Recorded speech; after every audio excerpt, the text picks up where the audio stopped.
The room fell silent the moment she started laughing. It wasn't a small laugh. It was loud, sharp, echoing across the polished marble lobby like a blade cutting through the air. People turned their heads, conversation stopped, even the receptionist behind the desk froze, her fingers hovering above the keyboard. "Go ahead," the woman said with a smirk, leaning back in her chair as if she owned the entire building. "Call whoever you want." Her voice dripped with mockery. Across from her stood a man whose hands were trembling slightly, though he tried to hide it by tightening his grip around his phone. His jacket was worn, his shoes scuffed, and his eyes carried the quiet exhaustion of someone who had been fighting life's battles for far too long. "Anyone at all," she continued, waving her manicured hand dismissively.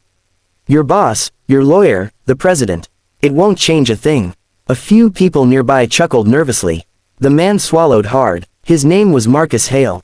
And at that moment, standing in the middle of the towering glass lobby of Viridian Financial Tower, he looked completely out of place. Have you ever stood somewhere and felt every pair of eyes silently judging you? That was exactly how Marcus felt. But what nobody in that room knew, not the employees whispering behind desks, not the security guards pretending not to stare, and certainly not the woman laughing at him, was that one phone call was about to change everything. Marcus had never liked confrontation. He had spent most of his life avoiding it, choosing silence over arguments and patience over pride. It wasn't weakness, it was simply the way he had been raised. His father had once told him something when he was just a boy. "Marcus," the old man had said, sitting on the creaky porch steps of their small house, "the loudest person in the room is rarely the strongest one." Marcus had carried those words with him his entire life. But right now, standing under the cold fluorescent lights while a room full of strangers watched him like he was some kind of entertainment, he wished he could disappear. The woman in front of him tapped her red nails against the glass table impatiently. Her name was Victoria Langley, Regional Director of Viridian Financial. 42 years old, perfect hair, perfect makeup, perfectly tailored suit that probably cost more than Marcus made in a month. And an ego just as polished. "Are we done wasting time?" she asked with a thin smile. "Because I do have an actual business to run." Marcus looked down at the folder in his hand. Inside were papers that represented the last 6 months of his life. 6 months of sleepless nights. 6 months of hope. 6 months of believing that maybe, just maybe, this opportunity would finally pull him out of the hole life had buried him in. He had invested everything he had left into a small logistics startup. It wasn't flashy, it wasn't revolutionary, but it was honest work. Deliveries, warehouse contracts, regional supply chains. The kind of business that quietly keeps the world moving. And Viridian Financial had promised to fund it. At least, that's what the agreement had said. But now Victoria Langley was sitting in front of him, smiling like a cat that had already caught its prey. "Your proposal was reviewed," she said casually. "And rejected." Marcus blinked slowly. "But, we signed preliminary documents." "Yes, and your team approved the partnership."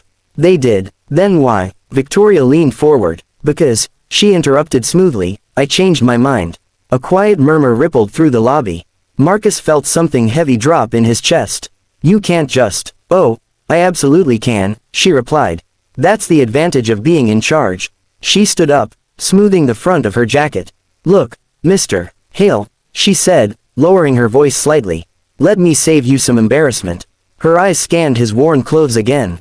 "You're simply not the kind of partner this company wants representing us." The words hung in the air like smoke. Not qualified, not experienced, not professional, none of those things. Just, not the kind of person they wanted. Marcus understood exactly what she meant. Have you ever been judged in a single glance? Not for what you've done, but for what you look like. Marcus had felt that kind of judgment many times before. But this time it hurt differently. Because this wasn't just about pride.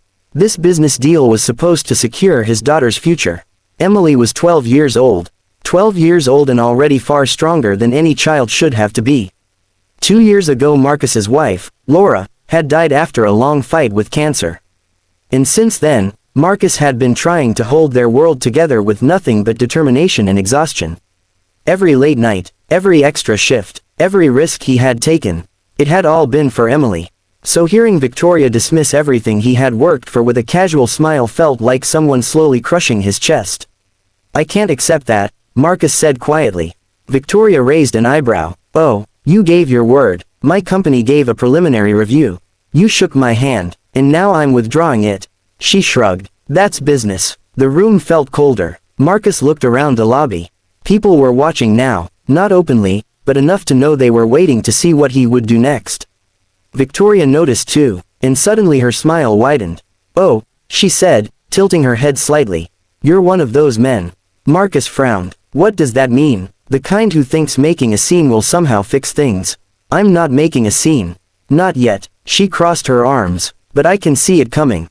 Marcus took a slow breath. His phone felt heavy in his hand. Victoria noticed the movement immediately.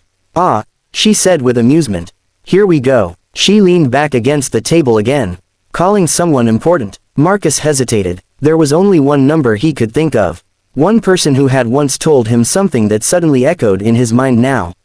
If you ever find yourself treated unfairly, the man had said years ago, don't stay silent. Marcus had never wanted to use that connection. He believed in solving his own problems. But today, things were different. Go ahead, Victoria said mockingly. She gestured dramatically toward his phone. Call whoever you want. A few employees nearby exchanged looks. Marcus stared at the screen. His thumb hovered over the contact name. Was this really the right thing to do? Have you ever stood at a crossroads where one small decision could change everything? This felt exactly like that moment. Victoria sighed loudly. Oh, for heaven's sake, she muttered. Just do it already. Marcus lifted the phone to his ear. The call began ringing. Victoria chuckled. Let me guess, she said loudly enough for half the lobby to hear. Your lawyer. Marcus didn't answer. The phone continued ringing. Or maybe your bank, she continued. To explain why your little business dream just collapsed. Some people laughed quietly. Marcus ignored them. The ringing stopped. Someone had answered. Marcus straightened slightly. Hello, he said calmly. There was a brief pause on the other end of the line. Then a deep voice responded. Marcus. Marcus nodded, even though the man couldn't see him. Yes. Another pause. Then the voice asked quietly. What's wrong? Victoria rolled her eyes dramatically. Oh, this is adorable, she muttered. Marcus spoke carefully. I'm at Viridian Financial Tower. Across the lobby, Victoria's smile widened. And, Marcus, glanced at her. The regional director is refusing to honor an agreement your company approved. Victoria burst out laughing. Your company, she repeated mockingly. She leaned closer. And who exactly is this mystery person you're talking to? Marcus hesitated. The voice on the phone spoke again. Put her on speaker. Marcus slowly pressed the button. The phone clicked. Now the voice filled the quiet lobby. Good afternoon, the man said. Victoria crossed her arms confidently. Yes, she replied with sarcastic sweetness. And who might this be? The answer came calmly. My name is Daniel Whitmore. The name meant nothing to most people in the room. But Victoria's smile faded slightly. Because Daniel Whitmore wasn't just another executive. He was the founder of Viridian Financial. And the man whose authority stood above everyone in that building. The silence that followed was heavy enough to feel. Victoria's fingers slowly stopped tapping the table. Her expression changed, just a little, but enough for everyone watching to notice. And suddenly, the laughter was gone. For a moment, no one in the lobby moved. It was as if the entire room had forgotten how to breathe.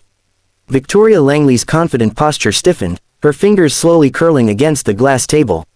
The faint color drained from her face, though she tried to hide it behind a forced smile. I'm sorry, she said carefully, her voice suddenly much quieter. Did you say Daniel Whitmore?